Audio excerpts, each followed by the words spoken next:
PokeClass is sponsored by CollectorsCash.com, your #1 online store for all you need for the Pokemon trading card game. They have all the top competitive and collector's cards on the market at prices you won't find lower anywhere else.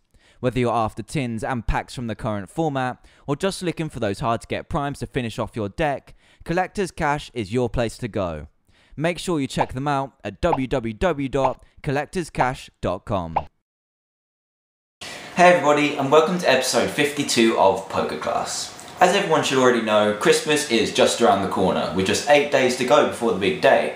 However, with Christmas and the New Year so close, that means that more city championships are coming up. So what I thought I'd do this week is to get you totally prepared for the new year with 8 lists from the list of current cities winning decks. So without further ado, let's get straight to it.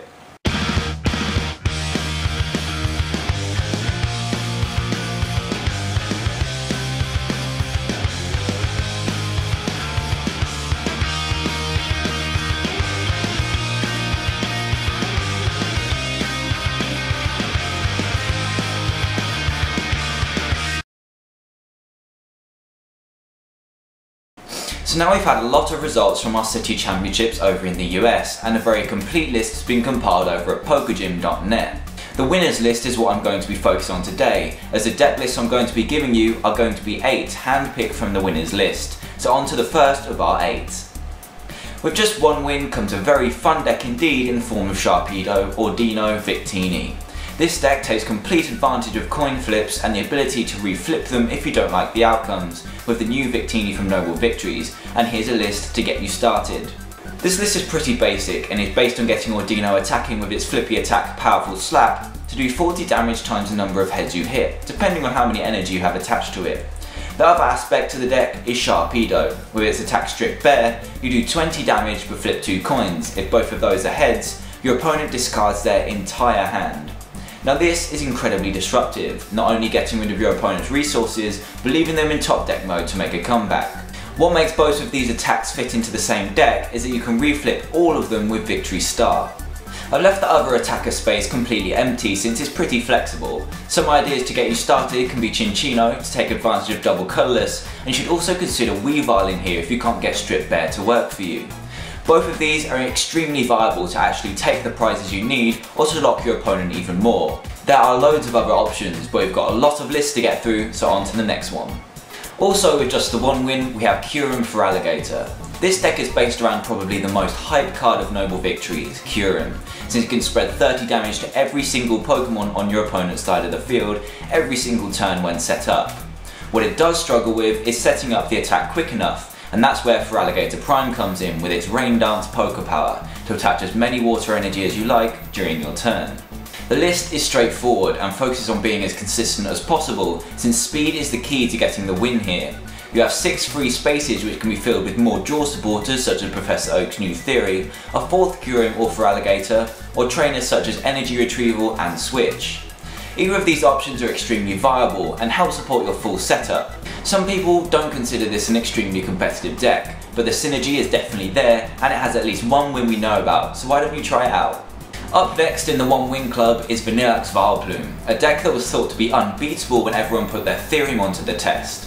The strategy behind this deck is to provide one of the meanest locks out there by providing Trainer Lock and Attack Lock with the help of Victini, making sure you hit the heads you need on Vanilluxe's Double Freeze. This will lock the opponent from not only attacking, but from using trainers such as Switch to get out of it.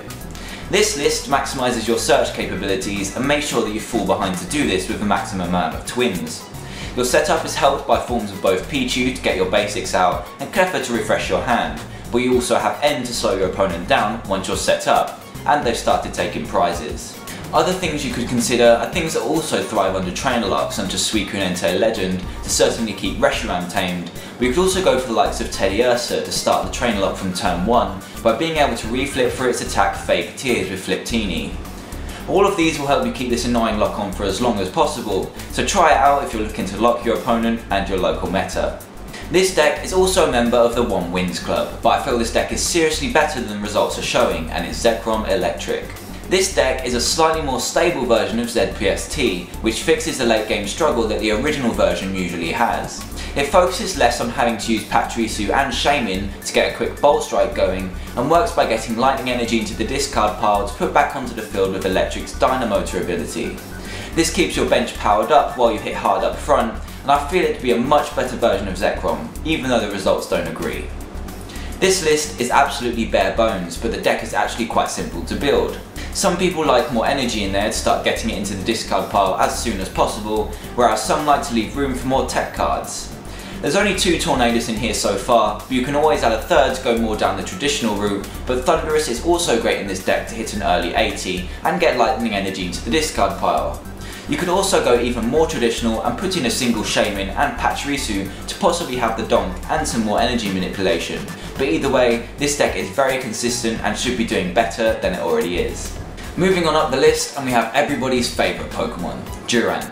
This guy has devoured its way to 3 City Championship wins already, and is actually a very viable deck in this format. The only way this deck can win is by decking the opponent out of cards by way of using Devour with as many Durants as possible in play, and can start causing havoc as soon as turn 1. By using cards such as Lost Remover, Crushing Hammer, Evilite and Special Metals, the deck can stall its way to victory. This list is entirely focused on getting 4 Durants on turn 1, and if that isn't possible, then there's a support in the form of Rotom to try and pluck the missing ones from the prizes. If you can't get a good start going, then there are cards such as Mime Jr. who can start the decking off for you while you get yourself set up behind it, so consider this if you're finding slow starts to be too detrimental to your strategy. I've also seen players using Spiritomb from Triumphant to force the opponent to draw 6 cards as a tech for the endgame. If your opponent has 10 cards in total of both deck and hand put together, and you have 4 Durant out, you could Spooky Whirlpool them into a 6-card hand, devour the 4 remaining cards in their deck, and leave them with no cards to draw the next turn. This is quite gimmicky, but surprisingly effective, so give this a go if you're looking for a rather frustrating fun deck. Now we are moving on to the big guns, and up next we have another very new deck called both Cake and Coke and many other things, but I know it as Kyurem, Cobalion, Electrode. This deck is also based around Kyurem, but we have Cobalion in there as well to cause a bit of disruption too. Electrode is the heart and soul of the deck since it provides you with a way to power up your 3 energy cost attacks in just a single turn. By exploding your Electrodes with Energy Might, you can look at the top 7 cards of your deck, discard all that aren't energy, and then attach all of the energy you find to your Pokemon on the field.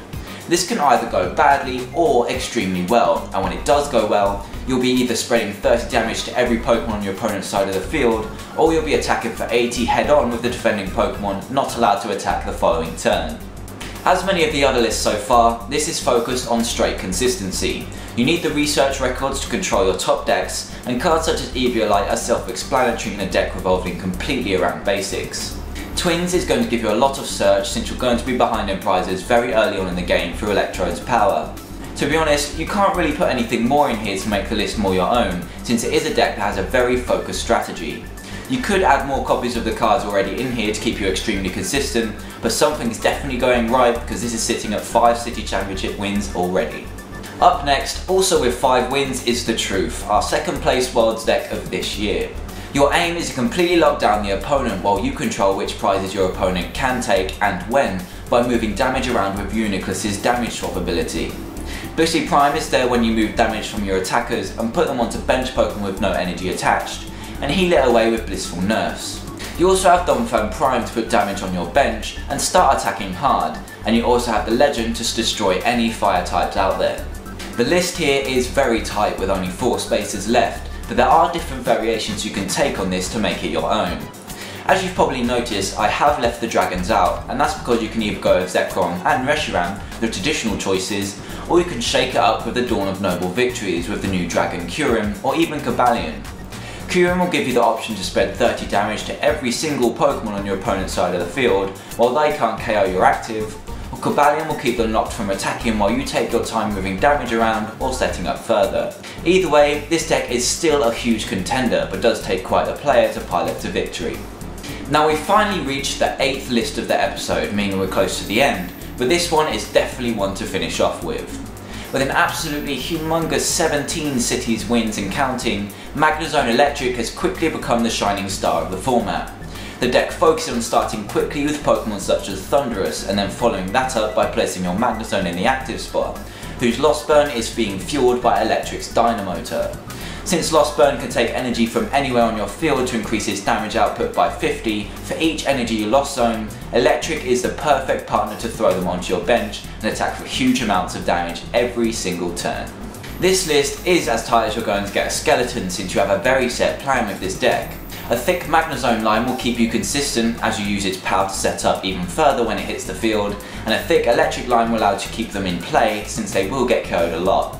Options you have here are the likes of Tornadus to cater for double fighting weakness that all of your Pokemon carry, or you could go all out and add in more Thunderous for more early game pressure.